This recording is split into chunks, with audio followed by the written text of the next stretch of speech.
Hey, hey, excuse me.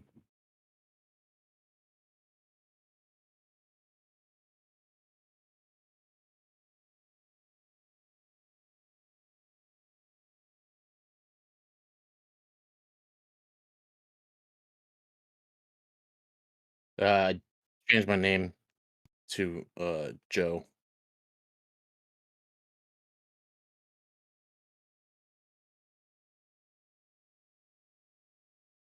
It's my dad's name. Also changed my middle name to Mama, Joe Mama. Yeah,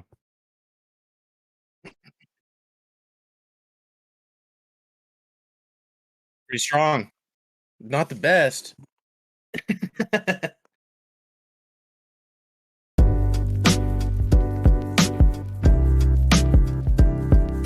Perfect.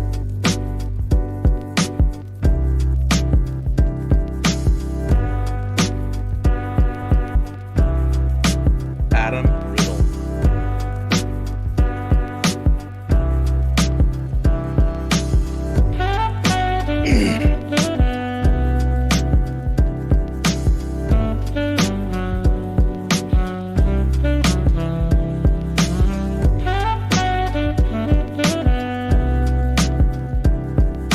Oh, Dainty Scribbler says he can't hear you.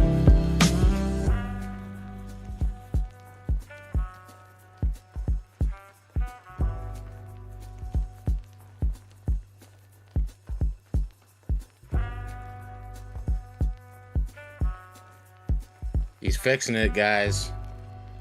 I'll summarize what he basically just said. He said Adam is pretty cool. There we go. He's the guy that is spearheading this podcast. Exactly what I He's said. the heart and soul of it.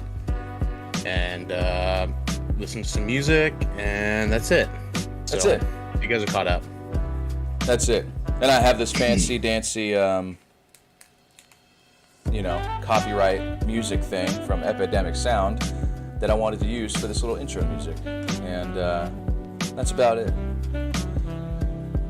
And now we're going to turn that off. Okay, cool. They can hear me now. Nice. So yeah, man.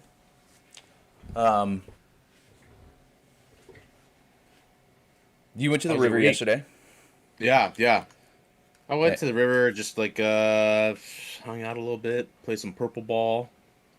That's what my girlfriend calls it. It's literally Some just what? a purple ball, and we throw it around. She calls it playing purple ball. Yeah. So So you play catch? yeah, purple ball catch.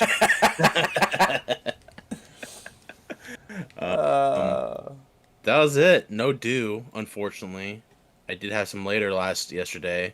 Dude, Really good. I had I some. did. Did you? I had some yesterday. It was pretty good. It Okay, was describe from it. Fountain Drink Mountain Dew. It's the best. One of the best. It was great. Was it regular? Oh yeah. Okay. Oh yeah. Sometimes you just got to go original. We went Yeah. bowling. It was Okay. for my nephew's 16th birthday, and Nice. he's a good kid, man. He just we asked him his parents asked him what he wanted to do, and he's like, I want to go bowling and I want to do the blazing challenge at Buffalo Wild Wings Oh, and nice. just hang out with you guys. So we went bowling. I actually bowled incredibly well. I don't know how that happened because the only time I ever bowl well is like Wii bowling. Yeah. But yeah, I definitely tweaked my hand and my wrist, but it's all right. Oh, It's for glory. what'd you end up bowling? It's like a 230 something, 235. Jeez. No, you didn't. It was insane. Insane. It was freaking crazy. That's like near. That's like near professional. That's like. Dude, I bowled my first one was strike. And then the next one I think I got a split. And then the next one was a strike. It was like so many strikes. It was insane. But I bowled so I was like, I don't know what the hell's going on.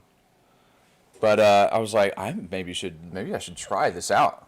there's like a guy a balding man with glasses in the corner. He's like, oh my God, Max Waters. He's like Who? the professional bowler scout. Yeah, I know, right? Just roams around America. There's only one scout. Yeah, there's only one. It's him, and he wears You're gonna like be a getting some light mail. tan suit. Yeah. Oh man, what's up, Ariane? There he is. I was just talking about you, Ariane. So we went bowling, and then we. Oh, is that him? Yeah, that's him. Wait. That's my Oh, nephew. happy birthday, nephew. Ariane. And he destroyed the Blazing Challenge, which, if you don't know, at Buffalo Wild Wings, the Blazing Challenge is 10 wings in 5 minutes, and it's coated in Carolina Reaper sauce. And he finished it in, I think, just under 3 minutes. Wow. Yeah, It was that like, is destroying. he did no sweat, nothing. Jeez. This man's stomach, he's just built different. Like, you should see the amount of tapatio that he puts on his food. It's like incredible. Wow. We used to ask him when he was younger, like even before I knew him, because this is Jessica's nephew, so my brother-in-law, his son. They'd be like, Darion, are you like, you like all this hot sauce, and he'd put all this hot sauce on like everything, right? I'd be like, how are like, does your stomach feel all right? Like, are you feeling okay? Like when you go to the bathroom afterwards, like, does it hurt? And he's like, no, I feel fine. We're like, okay, all right, buddy. And That's even like the but even after the Carolina Reaper Challenge, he was like panting a little bit and breathing hard, and he went and like washed his hands for like 30 minutes, as he should. yeah. But I don't think he had any stomach issues. Ariana, if you're still there, let us know how your poop came out. Yeah. That we need to know. We need to know. It's science. But yeah, it was crazy how well he did. Wow. Yeah, we did before the pandemic, so like last year I think I lose track of time now. Anyways, before me and Emily's friends did the Hot Ones challenge, like the YouTube channel Hot Ones, and they bought like a bunch of the hot sauces on. Oh yeah. And I thought I was pretty good with like heat, like hot stuff. And then we get to the last one. I don't remember what it was. Like the bomb or something like that. And I was man, this is like, ooh. Me and Emily had fucking explosive poops for the next couple days, man. It was insane. Yeah, he says my stomach felt fine after the challenge, no issues. He's just There we go. He's built different, man. dude. I told him, so he's interested in starting a YouTube channel too and doing like Twitch, and he's just not sure like what he wanted to do. And I told him, I was like, dude, that's your challenge, like King Hot Wing or something. Yeah. Dude, people love that. Like going through challenges, doing hot wing stuff, see how like hot you can handle, and like he did it with because you have to do it with no drinking. You can't like wipe your hands or anything. Obviously, there was like a thing in there about no vomiting or whatever. But no milk, no water, anything. It's just eat the wings. He did it in I think 3 minutes or like just under 3 minutes, and he was fine. And I was like, dude, you should start, doing that stuff. Yeah. Because like you're right, people do love that. Can you imagine like somebody Carolina Reaper just eat a full on Carolina Reaper and he's just like cool with it? That's him. Yeah. So. Yeah, I mean, there's people like, gosh, why am I blanking on his name? L.A. Beast. You ever watch L.A. Beast? Oh yeah. He does a lot more other like he does like actual like food challenges, like a broad spectrum of them. But yeah, he does some of the hot ones, and he gets a lot of views, man. Yeah, it's crazy. Stoned IPA.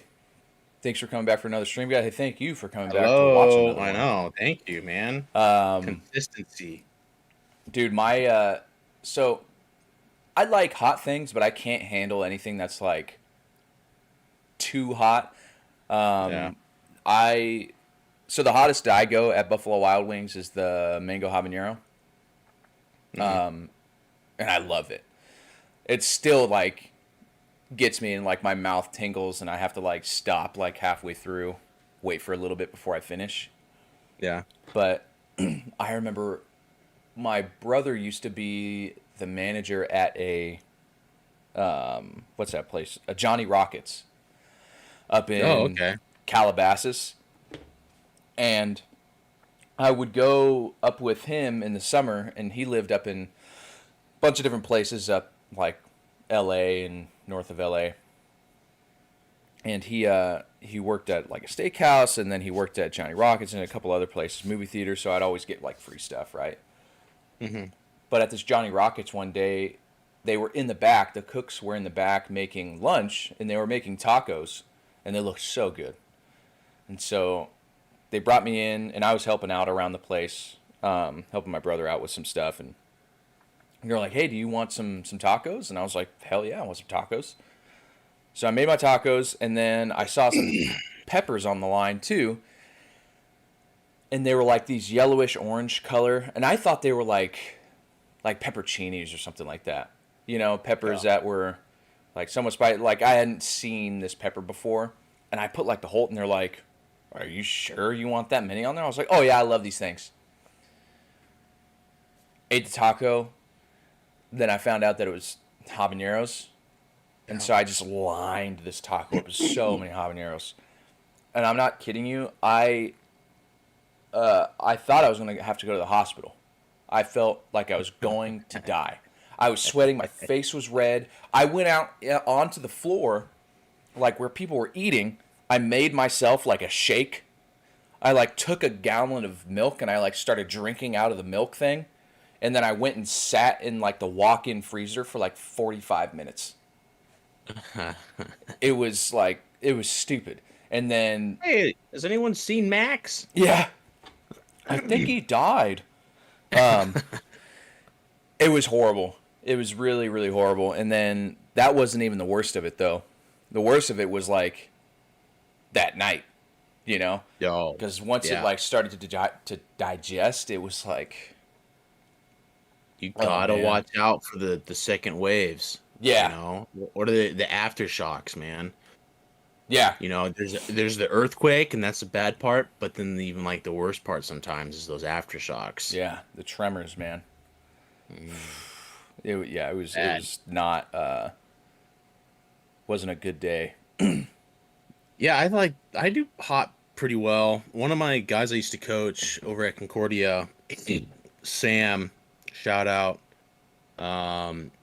He was going through this phase where he would just bring habaneros to practice, just a bag of habaneros, and he would just like eat one. He was like trying to build his tolerance, or something. I don't really know. And he seems like the worst place to bring it, you know. I know. Practice where you have to like do physically difficult things. And then he would eat it like after like the weight room, and things like that. But he got me to try one. It was like hot. I like survived. Yeah. But he got some of the other teammates to try it, and some of them not so good. Man, not good. Yeah. He had to sign a waiver. Ariane had to sign a waiver. Yeah. And then they had to get since he's under 18, parental guardian to sign off on it. But yeah, like we said, he destroyed it. I honestly I knew that he was going to do well with it because he's like never had any issues with hot sauce, so, or hot things in general. He's like, and it's so funny, dude. He's like, his eating habits are like so like narrow. Like he loves his grandma's cooking, especially like her macaroni and cheese, which is like some of the best macaroni and cheese on the face of the planet. So he'll have that. He likes Panda Express, you know, because he's a teenager. Yeah. And I feel like if you don't like Panda Express as a teenager, then you're not really experiencing your full teenage years. Well, and you're not really a teenager. You're Yeah. either younger or like an adult. You just I used, transcended the yeah. teenagership. I used to eat Panda Express all the time in high school. And then one day my body just said, nope, we're not taking Yeah. this anymore. And so I have to Yeah. have, when I do go to Panda, I just get like small box of like orange chicken. And sometimes even that will like destroy me. It like was like the best thing Oh, as a man. teenager. So But then good. now, like grown up, it's like, man, it's like not that good. Yeah. It's like okay. Yeah, it's all right. But he likes things like, what is it? He likes Raisin Bran, but I think he picks out Okay. the raisins. Or Bran Flakes. He Like likes bran Bran flakes. Flakes cereal, like the blandest cereal you can ever get. He doesn't like sweet things at all. Hmm. I hope I'm not telling too much. He's like sitting out of his room, like plotting his revenge.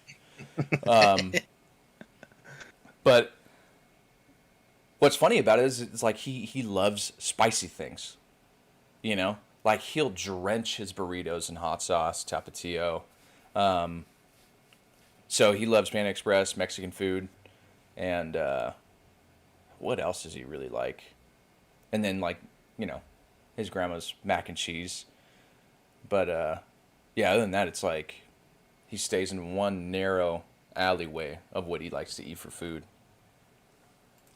which is just Yeah. it's curious to me that he can handle such hot things because I feel like somebody who has that kind of palate wouldn't be able to take such spicy things, but he can, Yeah. and he I loves know. it. But yeah, it was a good day yesterday, man. That's good. Unfortunately, for whatever reason, the AC didn't like work very well. It like kind of turned off. We turned it on before we left, and then we came back, and it was like 85 degrees up in our room. Oh God. And the cats were in the room all day, and I was like, oh great, they're like mummified now. But luckily, they were all right, and we had put a bunch of water in their bowl before we left. So, Yeah. but other than that, it was great. Great Dang. day.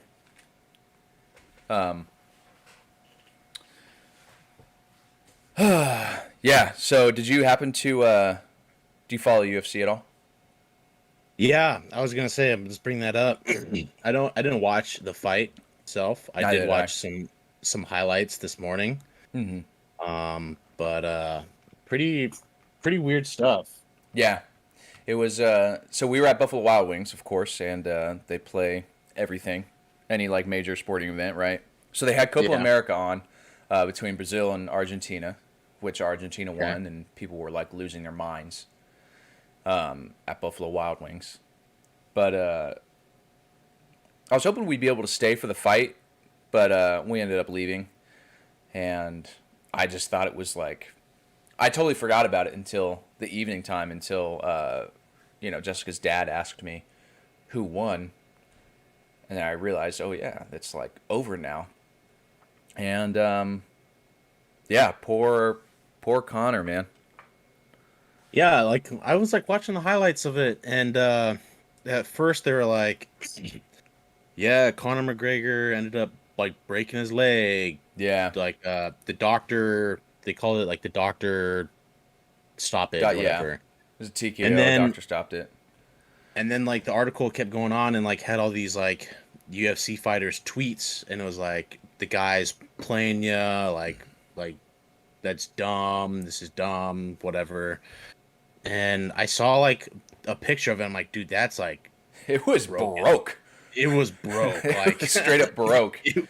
like the leg was like this. And I Yeah. was like, all right. Yeah, That's his pretty ankle crazy. was like way down here, and he was like standing on his like middle. It was disgusting. Yeah. When it said, because I read it, it said broken ankle. I thought maybe he like twisted his ankle and kind of like your Yeah, stereotypical. I broke my ankle. Not like that. exactly what I thought too. So yeah, it's kind of a bummer because I was really excited to see how it was going to play out between Dustin Poirier and Conor McGregor because I mean they've each won one, right, and this is their third. Yeah. And so for it to end like that and for him to get a win, I mean, a win is a win, right? But Yeah. still, you would have liked to see a little more competition, a little more fight. A little bit more something something. And also Yeah, too, like the fact like after the fight, Connor's like sitting on the ground and like, he's like yelling up.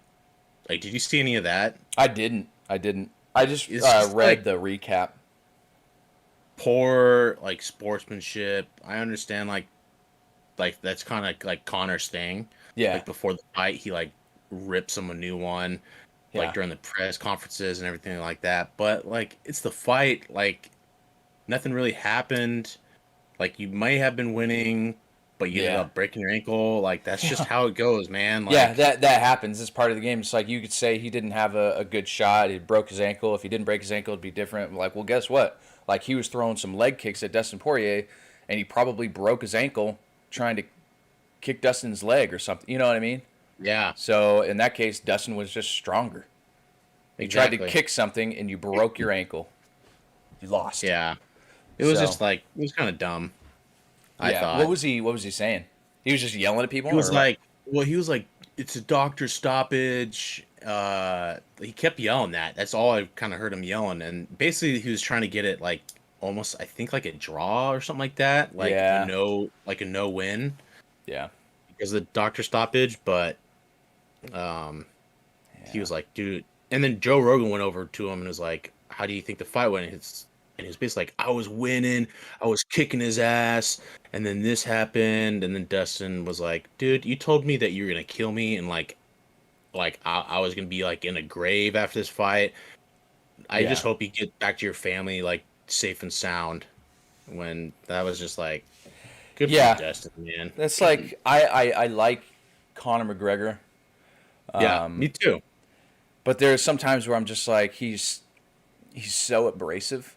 Like there are moments watching like I don't know if you ever watched The Ultimate Fighter, No.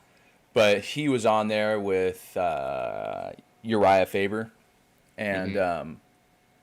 like their dynamic, like Conor McGregor would always say stuff to like Uriah Faber and like put him down, and be a little like poke jabs at him and stuff, but it was back and forth. And at the end of the day, there was like times where Conor McGregor would say shit to Uriah Faber, but it was about like some other like drama that was going on, and he kind of like stoked the fire between Uriah Faber and like a former fighter of Uriah's. Yeah. But he was like, he was kind of calling it how it was, like this former fighter of Uriah Faber left his camp but wanted to come back and train with them, and Uriah was like, you can't do that. Like if you're gonna go for this other team, you got to stay with them. Like that's not how it works with us. It's not how it's gonna work with them. Like if you pick somebody, pick somebody. If you're with us, you're with us. It's fine. You can stay on the team. You're welcome to do that. But if you say you have a better opportunity over here, then go do that. And like Conor McGregor just took that one little thing and just like turned it into this huge beef. But it ended up being like good for Uriah Faber because like the other fighter, TJ Dillashaw, like ended up just kind of being a you know a little POS. Mm, yeah. Um, so anyways, there's like that dynamic. Conor McGregor is really abrasive, but he also can be like he's not all bad. All not all good people are all good. Not all bad people are all bad. Yeah. It's usually like a show. Like you see him Yeah, before the fights, the press conferences. He's like ripping a new one. He's being really abrasive. He's like getting after him. And then after the fight, he's usually like, "Man, that was a good fight. Like, let's do it again." Or yeah, he kind of calms down. I think it's he more of does. like a show than anything. Oh, he knows how to sell it, for sure. Yeah. You know what I mean? Like, he even said that in the Ultimate Fighter in that same season. He was like, he was giving shit to Uriah Faber. He was like, I probably make more money in one fight than you do in your entire career, which I don't know if that's true, but he does make a ton of money. And he probably did make more money in that fight with what's his face Mayweather than a lot of people Yeah. have in their entire careers.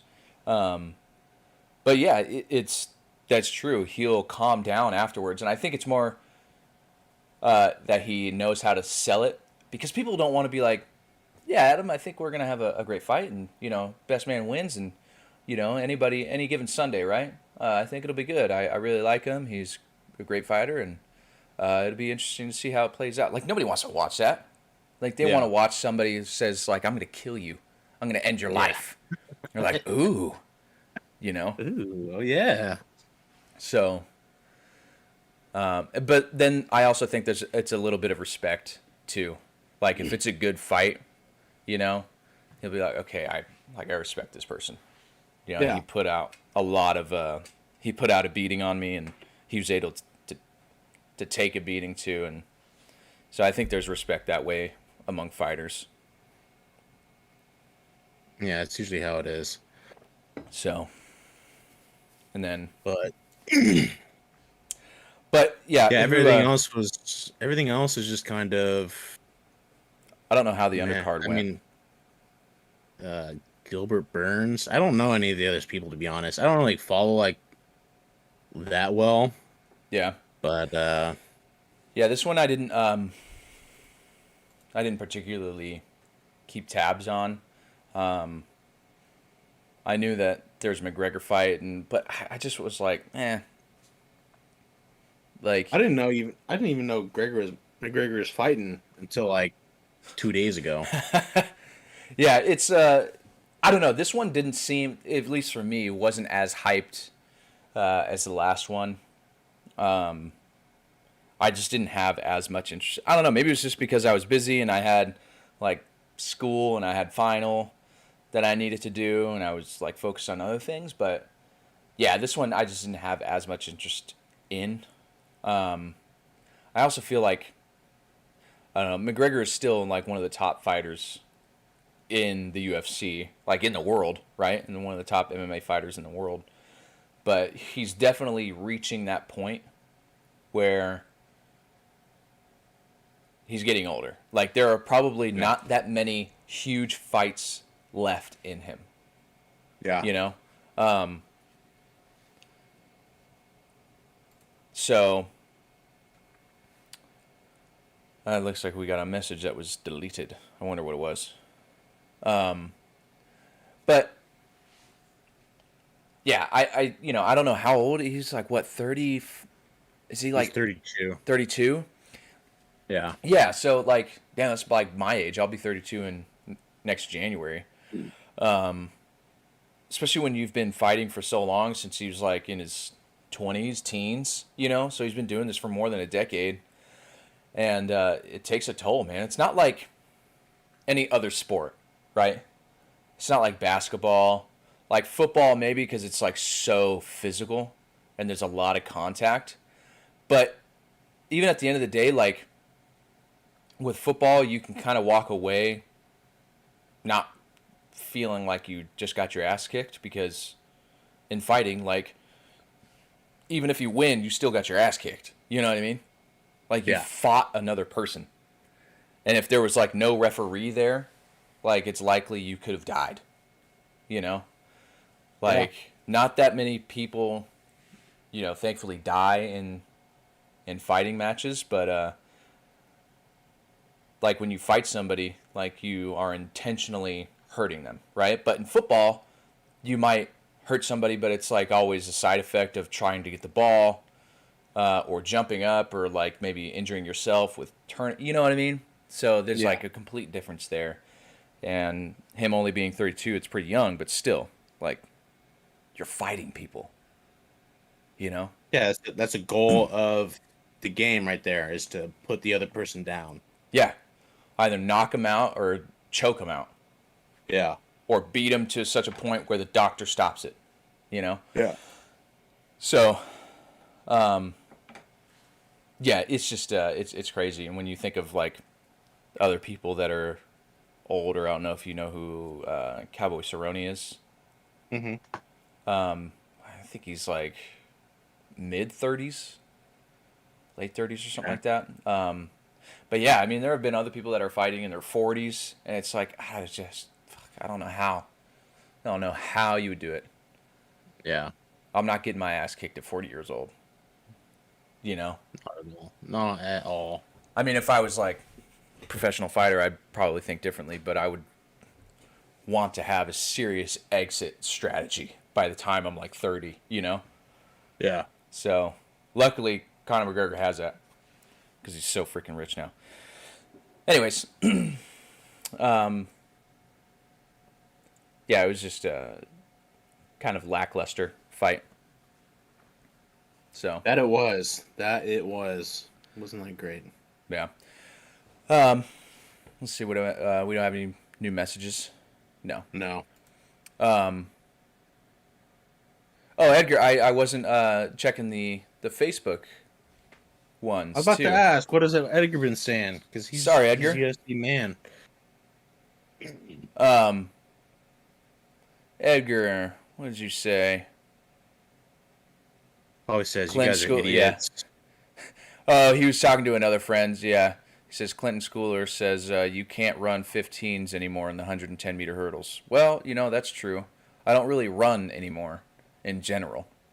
So I don't know what he expects to prove with that quote. Clinton's a guy that we went to community college with, Edgar and I. So Edgar, are you still there? What was your take on the fight? On the stop? I mean, obviously it was a good stoppage because the guy had snapped his leg in half, but He could have kept going. I think he could have. Wrap it up. Mr. Miyagi style, Yeah, full on flamingo. Yeah. See, that's what I don't get, man. These UFC guys are weak. Yeah. Push through the pain. Push through the pain. I mean, what would a karate dojo master do? You know what I mean? Yeah. What would Bruce Lee have done? I think he would have just snapped it back in place and kept going. Yeah. Have you, that reminds me, have you ever seen the guy from China that goes around and fights the martial arts Yes. guys? That guy I is love pretty that cool. dude. Also, since the new Chinese social system is put in place, he is getting destroyed by it. It's bad. I saw like a little video on him. he can't take like anything. No planes, like trains or anything like that. So I just almost knocked everything off my desk. Yeah, it's kind of scary, the whole social system that they have going on in China. Yeah, it's frightening. But I do love that guy because he exposes a lot of the BS that's in like the martial arts community. They're, I was thinking about this the other day too. Like, Kung Fu is always like portrayed as this like top end fighting style, right? In movies, like the Kung Fu master is the one that always destroys people. But there's a good quote or moment from Bruce Lee where he was talking about the difference between like wrestling, like Western styles and Eastern styles of fighting, and he basically said like Kung Fu is no match for like a good wrestler. If a Kung Fu master goes against like a good wrestler, then what are you gonna do? The wrestler's just gonna grab you and throw you to the ground, and like there's no ground, there's no grappling in Kung Fu. It's just all standing, mostly kicks. And Kung Fu is one of those things that's like always like just it's easy to fake, sadly, because you just like do movements and you make it seem like you know what you're doing. Whereas like wrestling, if you like wrestle somebody, it's like that's hard to fake, knowing what to do, or jiu-jitsu or anything like that. So, well, it's two different like styles too. Like wrestling is like pure like, I guess you wouldn't call it like pure like aggression, but it's more like muscle bound, like you're trying to overpower the other people. Where like martial arts, like I guess like Tai Chi and we're not talking about like jiu-jitsu or anything like that. It's more of like I don't know what you'd call it, like the Asian martial arts. Yeah. Where it's like you're trying to like beat that overpowering presence. You're trying to like Yeah, it's like there's one Aikido, which you use the other person's momentum and energy against them. You know, yeah. so if they're charging you, you kind of basically like trip them up in a way and flip them with their own momentum. But yeah, there are a lot of like Taekwondo is great because Taekwondo has like really great kicks, and like that's what they're known for. But it's like there's no one fighting style that's like above the rest, right? Like Yeah. I was thinking about those. What movie is it? Is it Ip Man? I think Yeah. where he fights a boxer, you know, and like the boxer, like there are probably kung fu masters or people that knew kung fu that could destroy a boxer just with like their kicks and whatnot. But I think even Muhammad Ali fought like a kickboxer once, or like a martial artist, you know, and he did fine, you know, Yeah. because all you got to do is just like get close enough to him, and then just fucking punch the shit out of him. Which, if you're a guy like Muhammad Ali who knows how to like protect himself and close the distance, like you're gonna be fine. So, but yeah, there's a lot of McDojo Life is another Instagram. You know that Instagram page? No. If you like that guy that goes around exposing martial artists, you'll love McDojo Life. Okay. They just show videos from like fake stuff. It's like, you know, people that have like a neck or a knife to their neck, and they like do some funky thing. They're like, you know, just like get it out of the way with their like Adam's apple, and they're like, that's all you need to do. If somebody's got a knife to your throat. But yeah, it's hilarious, but it's pretty dangerous too to think about. You know what I mean? Like that you're teaching these people these fake techniques on how to like, because somebody's gonna do that and they're just gonna end up slicing their own throat. Yeah. So That reminds me also of Steven Seagall. The dude he's insane. what a goon! You know, Absolute he's goon. such a good guy at Aikido. Oh no, he has his own martial arts, doesn't he? Does he? I know he's a legitimate, like he was at least a legitimate like Aikido master. But even then, like Aikido, that's the thing. If Aikido works with somebody who's charging you that doesn't really know what they're doing. Like if I'm an Aikido master, I'm probably gonna have a real hard time against like an Olympic level wrestler, you know? Yeah. So, or like an Olympic level judo master. The 7th Dan black belt in Aikido, Yeah. Aikido. becoming the first foreigner to operate an Aikido dojo in the country of Oh, Japan. yeah, in Japan. That's right. That's right. So there is like merit to it, but I think he just kind of he like picked up this like faux like aura of importance and like Dude, knowledge his and ran with videos it. his videos are the most funny thing you'll ever see, guys. Like go Yeah. check out the Steven Seagal Aikido video and it is the funniest thing you'll see. You talking in a about long the time. older video where he's like in his 20s or something like that, or is this like an older? No, he does them now where he's like 60 years old and he's just like on this mat and he's just like he's literally just going through motions. He's basically has like his eyes closed and he just kind of goes, and these guys just like jump and fly everywhere. They're like helping him as he does it, but he just is kind of like, and then he like has a guy like flying over his shoulder and stuff like that. Hold on a second. He does these like huge presentations, and I think that they're in Russia because he's Yeah. like really close to like the Russian Here's one. president. Russia. Steven Seagal shows his Aikido skills at Saratov Sambo tournament. I'm gonna cover your face here for a second. Okay. So let's do.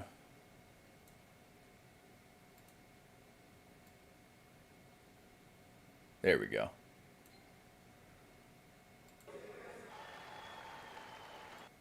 Let's bring it up to about here.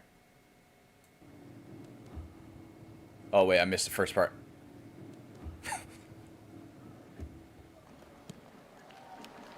What is it? Yeah, like... Look at it. That definitely hurts, though. Yeah. But he's, like, allowing him to do it. You know what I mean? Yeah, exactly. Yeah, and see, that he threw himself there.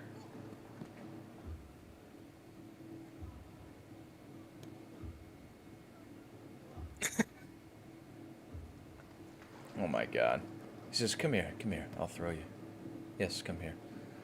Ah, God, I can't wait to get paid. I can't wait to get out of this country. That's what he's thinking to himself right now. Look.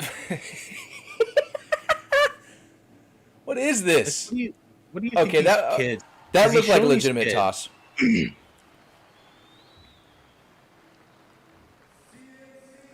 He's a big guy too. You know what I mean? Yeah, he's like 6'4" or something like that. Yeah. Like, so fat. If he comes at you and he clothesline you, like if you did that to me, like I'm probably gonna go down. Like it would stun me for sure. Yeah.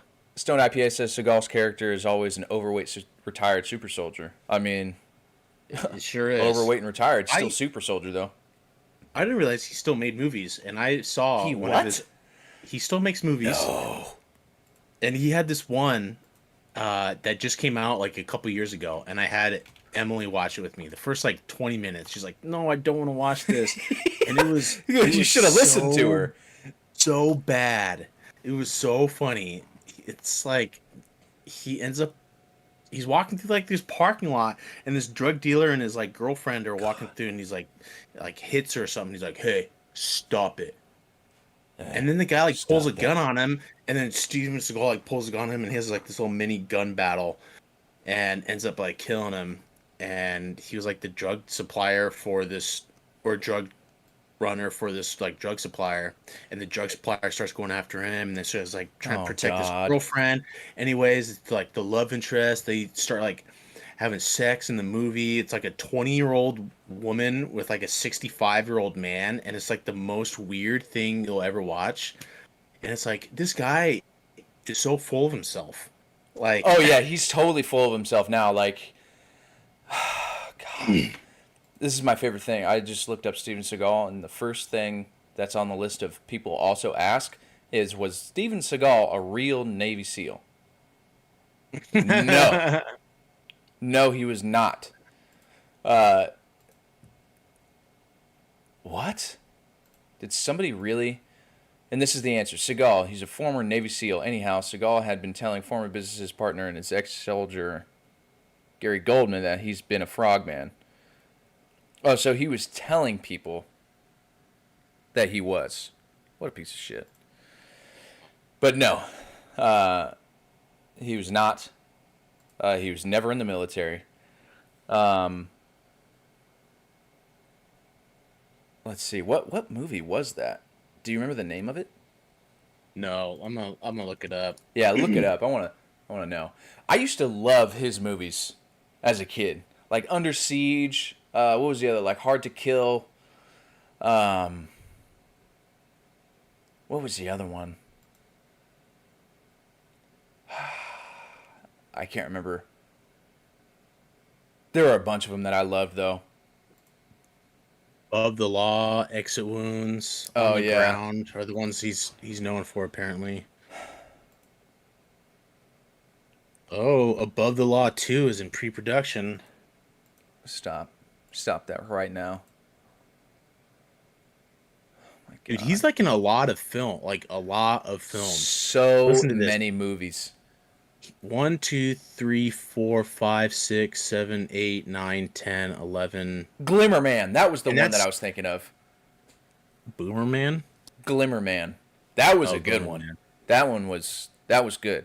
He was straight up killing people in that movie. Yeah, he's been in a lot of fucking movies, man. Holy crap. The Edge of Gun? The what? The Edge of a Gun? I don't know if this is it.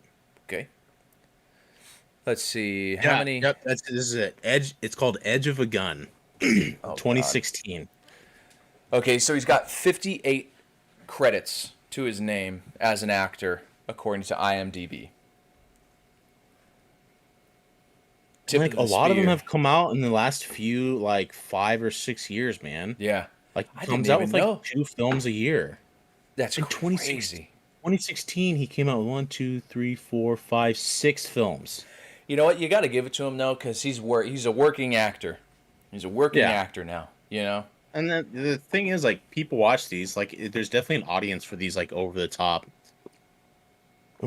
films. Okay, Yeah. here's a movie called The Onion Movie, and he's just credited as Cock Puncher. That's his movie. That's his title. Where are you seeing this? Oh, Oh, is this it's IMDb? literally I like see it. it's literally like The Onion, the website, The Onion Movie. The Onion So, movie. okay, that makes sense. It's probably like a satirical. Oh, yeah, The Onion. Okay, I get it now.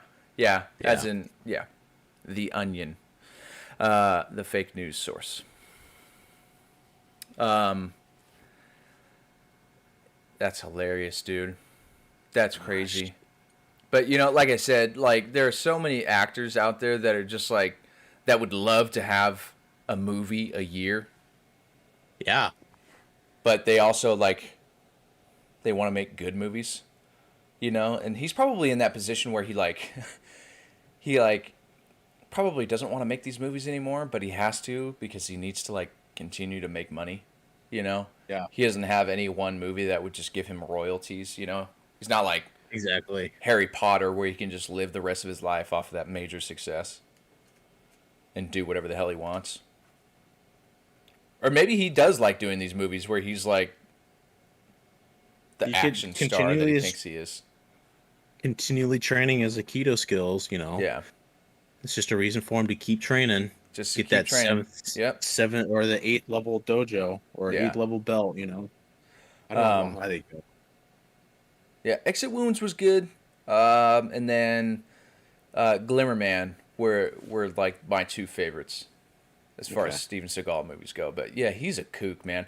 And then he had that show where he was like parading as a sheriff in like Baton Rouge or Louisiana or something like that. Did you ever watch that? Really familiar. No, I didn't watch it, but And he had the whole accent going and everything. I remember watching that with my dad and being like, "What the hell? What the hell is this guy doing?" was it True Justice? I think so. I think that's what it was. Oh, no, an ex-special force operative and martial arts expert is part of an undercover police team. Yeah, no. Steven. But that film, it's a TV show that was on Reels, so I don't even know if that was considered Lawman, that's what it was. Lawman. Yeah. God, what a why did he do this? It turns out Steven Seagal doesn't just come to the rescue in his movies. He's a real-life deputy with the Jefferson Parish Sheriff's Office in Louisiana, a position he's held for close to 2 decades. This series chronicles the action star's life in law enforcement. Oh, God.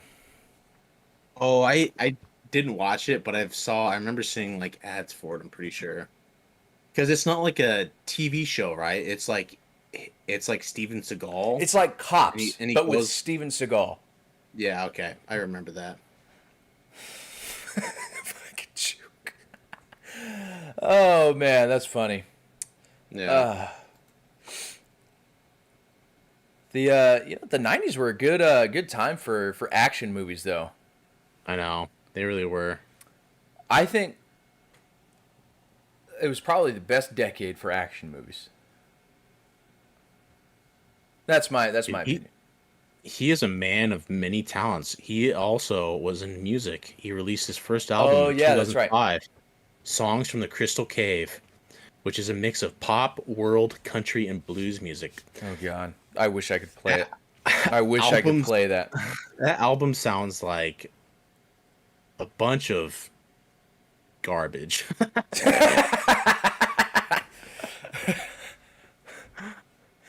Oh man. Those are like the four types of music I would not want to listen to all in the same album. Yeah, no. Oh, according to IMDb, Steven Seagal is in the top 5,000 searches on IMDb. He's up 29 searches this week. Good for you, Steven. Oh, and we added to that. Wow, good job. Great. Yeah, we're two of them.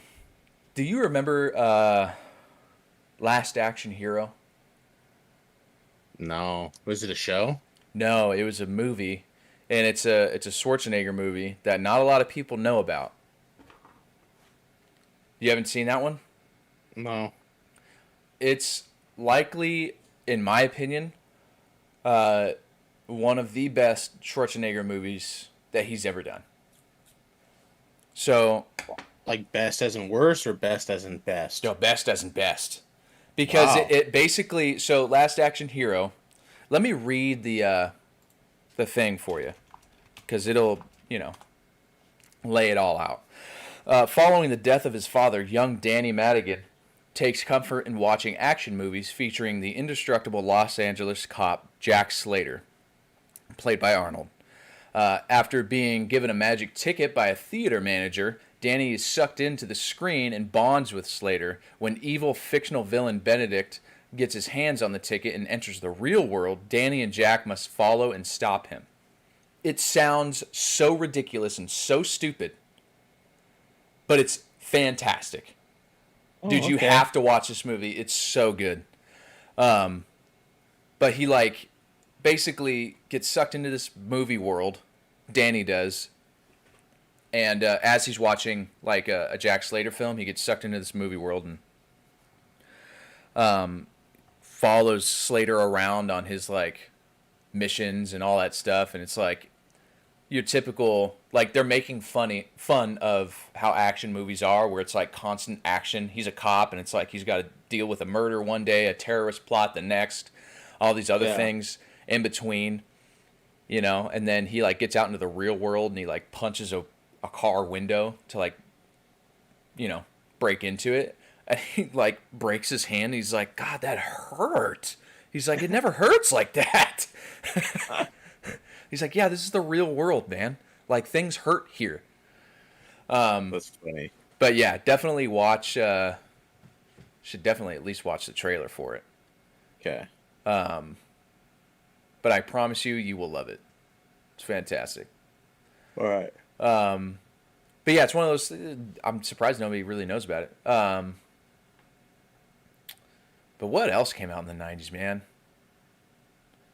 Other '90s action movie, Die Hard. Oh no, that was '88. But Die Hard with a Vengeance was in '95. Man, oh, Lethal Weapon. You like Lethal Weapon? Come on, the 90? Yeah. Yeah, that was good. Yeah, man. It's good stuff. Other than Steven Seagal. So that'll be the next thing that you guys can watch, you and Emily. The Last Action Hero. Yeah. I'll put that on our list. We started watching all the Marvel movies again. Oh, really? Yeah, she's only seen a handful of them. Did you start in chronological order in the timeline that they were made, or the Marvel history timeline? We started with the Marvel timeline. So what, Captain America? Captain America first. Yeah. So we watched that last night. And it was really good. Those are good movies. Yeah. I did that when I was in Rhode Island, and I didn't really have anything to do. Yeah. A buddy of mine that was staying right next to me had never seen him either, and we would just go get snacks, chips or whatever, and then I'd watch them with him. So he watched all of those, and then he watched the Spider-Man movies too. So it was I like doing that. They're good. They're not the best films ever, but what makes them really good is the fact that each film plays into other films. They did such a good job of making the timeline the timeline, you know? Yeah. Yeah. Where each film like plays a role into this timeline, and there is like this end goal for the films, you know? Right. Yeah, I think that's their like their biggest strength is the ability to like weave in the timeline. Yeah. And the biggest difference for me, at least with the DC movies that they're putting out and the Marvel movies, is like, I mean, DC's always kind of like the darker of the two, right? But there's something about, and this sounds so weird, but in watching the Marvel films, there's like a sense of realism, you know? Like I feel like it could still possibly happen. Like I'm not so sucked out of it when I see something where I'm like, oh, this is fake. I'm in a movie theater and I'm watching it. That doesn't really happen all that much with Marvel as it does when I'm watching some of the DC films. Yeah. Because things are so like wildly different from each other. You have like at least in was it Batman versus Superman or Justice League where they had the parademons, and then you had oh god, the villain Darkseid, and then Steppenwolf. Yeah. I don't know. It just and maybe it was like the coloring of the film too. Just felt like a little. I don't know what it was, but to me, I don't know if you felt that way too. But it just felt so different that it felt like not real. I think the thing about it is like Marvel, especially like the first like a lot of films like Iron Man, even like Thor to a sense. I guess Thor not really, but like it was like based in a world where it's real, you know. Whereas like Gotham City like isn't real. They had to kind of like make the city itself. That's a good point. But like Captain America, Iron Man, they're based. Yes, it's like a Malibu, a guy, LA, or New York. Yeah, a guy makes a suit, but it's like based in like Syria. It's based in California. Yeah. You know, there's like somewhat like real like locations and like real people. And yes, like Captain America gets turned into like a super soldier, but yeah, I think you're exactly right. There's that sense of realism that is unparalleled to like the DC films. Yeah. And and every time I talk about this or I think about it, I just think how it's so weird that I feel that way, even though we're talking about a superhero movie. Like it's fake.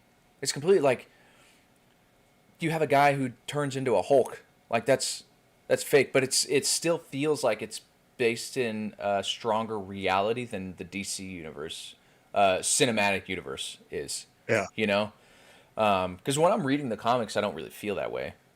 Because I'm like, I don't know, maybe it's like the physical act of reading it and turning the pages. So, and maybe it's just like the way they film it too. Because like, I think you touched on a really good point where DC is always so dark and gloomy, and it's not like our world right now. Yeah. Whereas Marvel, it's shot normal, you know.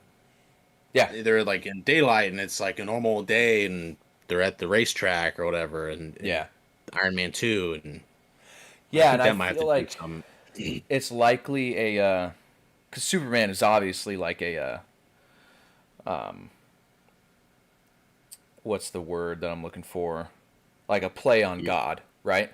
Yeah.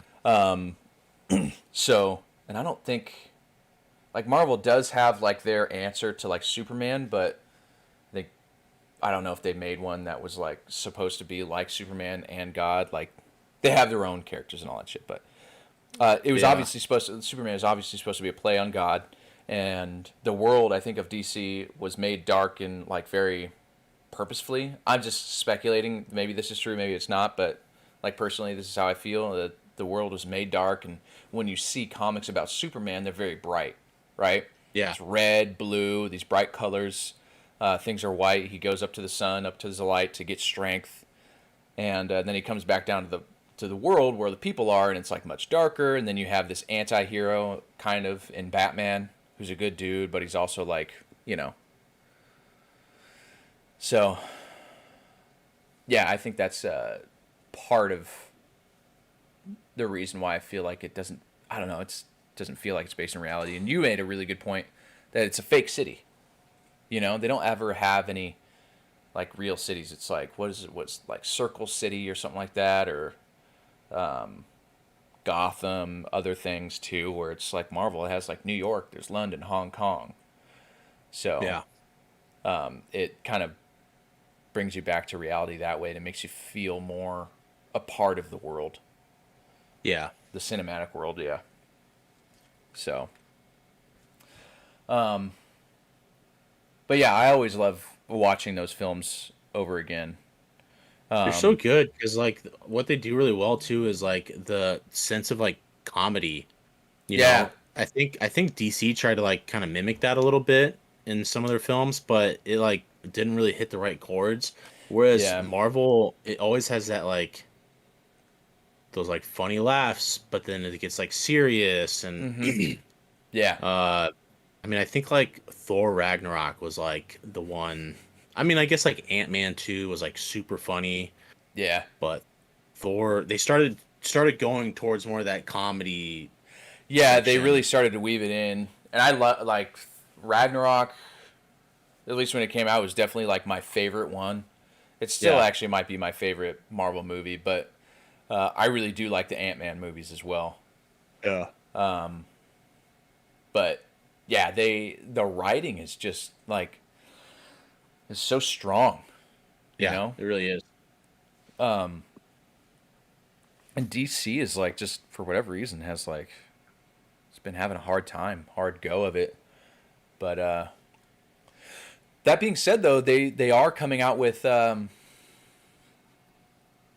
was it another Suicide Squad? Yes. And that one Well, looks so, great. well, it's directed by a Marvel guy, so James that's Gunn, exactly yeah. why. Yeah, James Gunn. So I have high hopes for it. It looked like when I watched the trailers for it. And again, here we're going back to like how unreal it is. It's like you have, a shark who's like part of the team, and it's like that's like so unreal, right? But Yeah. at least it's the same thing with Guardians of the Galaxy.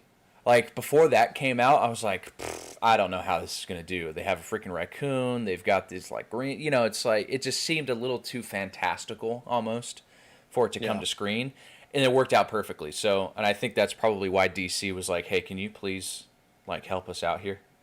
Yeah. So, because you made it work for Guardians of the Galaxy, and it's like that is one of the best in my opinion in the MCU. Yeah. So I'm looking forward to watching that one too. I know. Yeah, the When does Suicide that come Squad out? 2 looks really good. Yeah, when does that come Sometime out? this year. Yeah, I think it's August.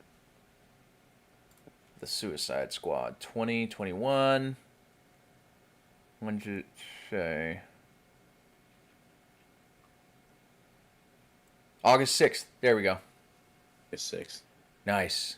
Yeah, and they've got just some fucking good people in it too. Strong actors in it. Like John Cena. John Cena. You got Idris Elba. Who else do I know that's in there? Oh, David. I don't know how to say his name. David Dasmalch, but he was one of the guys in Ant-Man. Yeah, he's Polka Dot Man in Polka this Dot movie, Man. right? Yeah. Um, he was one of Ant-Man's friends. Yep. So yeah, I'm looking forward to that one. Oh, he's also part Yeah. of Dune as well. Oh. Oh yeah, he is in Dune. I'm looking forward to that too. Man, I've been looking forward to that for like years. Like ever since they announced it, I've always because I loved the original movie. Yeah, Uh, yeah, it was what good. is it, the David Lynch or whatever? And I got really excited for it because I saw this documentary about they were supposed to make a Dune movie even before the '80s Dune movie, like back in the mid Yeah. '60s. Mm-hmm. And it was like this art house director and he's gonna take it over. It was supposed to be like the highest budgeted movie ever with like state of the art like CGI. Like they were gonna make CGI for this or Yeah. something like that, like computer animation, something like that. And they had like Salvador Dali as like a cast as one of the bad guys, Interesting. like a Harkonnen, and but it went over budget Yeah. by like millions and millions and millions of dollars. And so it just never happened. But that got That's me really crazy. excited just because the new director, Villanueva, is Uh-huh. like revolutionary and Yeah. the cast is like insane too. Yeah. It it looks so great. And I think it's like you said, it was being tried. It was like people were trying to make that film for a long time. Even it's the same thing with Avatar. Avatar was like he was trying to make that movie. Steven Spielberg was trying to make that movie in the '90s. James Cameron. James Cameron, sorry, was trying to make that movie in the '90s, but they just didn't have. I think he kept putting it off because they didn't have the technology that he wanted, and it Yeah. didn't look the way that he wanted it to look, and so he just kept putting it off. It kept getting like postponed. And the same thing with Dune. Like, it's one of those movies where I remember like reading something about it where it's like we finally have everything that we need to make the world of Dune like come to life on screen. Yeah. You know, and because the first movie's great, I enjoy it. It's not very good in But that it's aspect. yeah, but it's like when we look back on it, it's like when I watched it as a kid, it was like I didn't really notice the difference. It's like watching Star Yeah. Wars as a kid and you think the graphics are great and then you go back and you're like this looks like trash, Yeah, you know. exactly.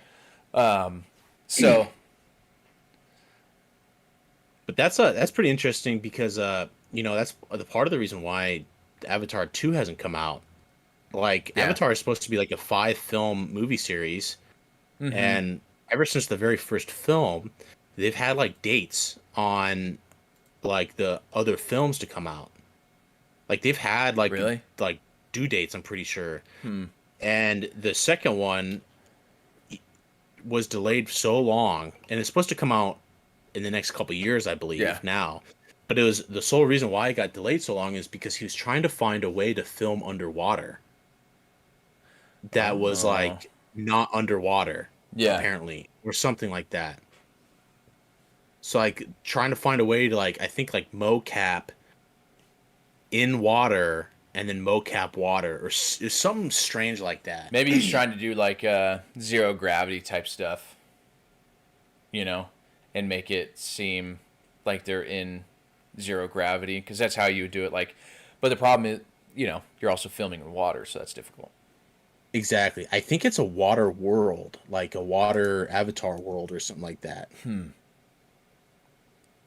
R2, not E2.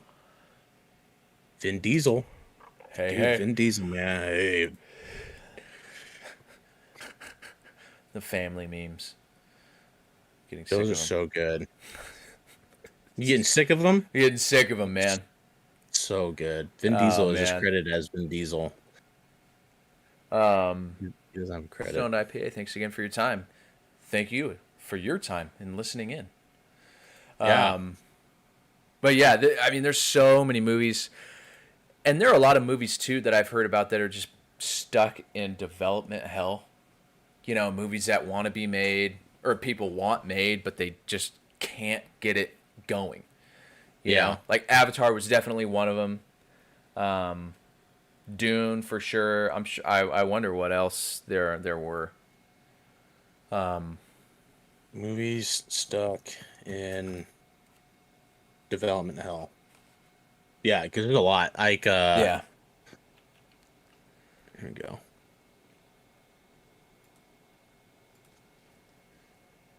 The Man Who Killed Don Quixote. I thought they came out with that. They did. I'm looking at the same page. These were notable films stuck in that phase. They were ultimately made. Oh, okay. So all these have been made. Oh, here's one. Avatar sequels. These films were first announced in 2010, aiming for the release of the second installment by 2014. The timeline has been pushed back a total of 8 times due to James Cameron being occupied with other effects or other projects. Oh, there you go. Yeah, VFX team working on creating underwater motion capture. Yeah. Yeah, interesting. Interesting indeed. But yeah, I'm super excited to see how Dune comes out. I've been listening to Dune on audiobook, but it's like, a 30-hour audiobook. Dude, I know. I was Takes like, forever. because I had the book and I read about I have it 300 too. pages of it, and I'm like, dude, I'm making good progress on this, and then it's like, oh wait, I still have 600 more pages to go. I'm like a third of the way there, Yeah. basically, and it's like, I've I been just got to reading that sit book down for and like 10 years. I know. Like, it's the same thing. Like, I have that one on audiobook, and a lot of times I'll listen to it when I work out. Yeah. Because I don't need, like, some workouts I don't really need music. They're easy enough, or there's things where I'm just doing a workout and I don't need like any super hard motivation, so I'll listen to that or a podcast. But that one, what's the other one that I've been reading for a long time that I just can't get through? Count of Monte Cristo. Yeah. That's another book that I have always wanted to read, and it's like infamous for being incredibly boring for the first half, but it's like all build up to the second half, because that's like the second half is where everything happens. That's where like the revenge plot is acted out. Like the first half is straight up planning and strategy and his story of being screwed over, and the second half is like the exciting stuff. But I have not gotten through that first half yet. And it's like, where is it? I don't even know where it is anymore. But it's so long. It's like a thick ass book, dude. Yeah. Yeah, and So. that's like I try to read. I'm pretty bad at it. Sometimes I Same. forget how to read. But Emily goes and she has these like goals for the year, and she wants to be like, I want to read 20 books. Yeah. And I'm like, I gotta just like finish one book. Yeah. She's already read like 8. She's already read like 18 books as of like right now. Yeah. She just finished like her 18th book. It's like I get like 20 pages in, I'm like, okay, I'm tired. Like, yeah, just straight up snoring. Yeah. I'm the same way. Jessica's like, you need to read more. Like, I don't want to. Yeah. Like, There's other people. There's 6.99 billion other people that can read for me. Yeah, and that's why I have the Audible thing. It's nice, and there are books that I enjoy reading. Like, there are science books. I have Cosmos. I have a couple of Neil deGrasse Tyson books I enjoy reading. But the thing is, like, I just get so like busy with, especially now with school. Like, I have to read things that I don't want to read. That by the time I'm available to do the things that I want to do, reading is the last thing. Yeah, exactly. On my list. So, but I should. I know I should. But I like to read a lot of different things. Science fiction is like one of my favorites. And there are books that I want to get that I would love to read. But then I also have an entire bookcase right here filled with books I have not read. Yeah. Same. I mean, I don't have a bookcase, but I have a lot of books I want to read. Like, Amazon's making the Wheel of Time TV series based off of a science fiction, not science fiction, fantasy book. Okay. Called the Wheel of Time. Huh. And it's supposed to be like one of the best fantasy books like ever written. And I have had it on my bookshelf for, once I knew that they were making it, I was like, dude, I should read this. I bought it. Yeah. It's been sitting on my bookshelf for over a year. Untouched. Oh, never mind. The Wheel of Time. It was making me think of another book by Adrian Tchaikovsky called Children of Time. I don't know if you've ever read that, but that one's like science fiction fantasy. And essentially, like, humans leave Earth for some reason because it's like uninhabitable or some other stuff goes down. But when they come back, like, it's not the world that they were expecting. Like, essentially, they come back like a long time afterwards. But there are other, like, intelligent life forms that have evolved from, like, old life forms on Earth. Yeah. So I think like spiders and like cephalopods are like the intelligent life forms on the planet or something like that. I remember reading the premise for it years ago, and I was like super intrigued by it, and I was like, I gotta read this. So, but there's like, I think it's a whole series, like Children of Time, Children of Ruin. I think maybe another one too. It sounds really familiar. But just that idea, like, because I mean, freaking octopi and squid are like incredibly smart, right? Yeah. So, and it's like, did you ever see that movie, The Europa Report? Yeah. Yeah. This is kind of like that, I think. But yeah, I loved it. Who will inherit this new Earth? This is the about. A race for survival among the stars. Humanity's last survivors escaped Earth's ruins to find a new home, but when they find it, can their desperation overcome its dangers? The last remnants of the human race left a dying Earth, desperate to find a new home. Following in the footsteps of their ancestors, they discover the greatest treasure of the past age, a world terraformed and prepared for a human life. Oh. But not all is right in this new Eden. In the long years since the planet was abandoned, the work of its architects has borne disastrous fruit. The planet is not waiting for them, pristine and unoccupied. New masters have turned it from a refuge into mankind's worst nightmare. Oh. So yeah. It's good shit, man. Dang. Because it brings in a lot of stuff that I find interesting. Is like, you know, well, what the hell are things going to evolve into now? You know what I mean? Like, what will we be like in a million? Will we even be around in a million years? You know, humans. Like, there have been plenty of other human species that are extinct. True. What other species might be occupying the planet like 1 million or 5 million years from now?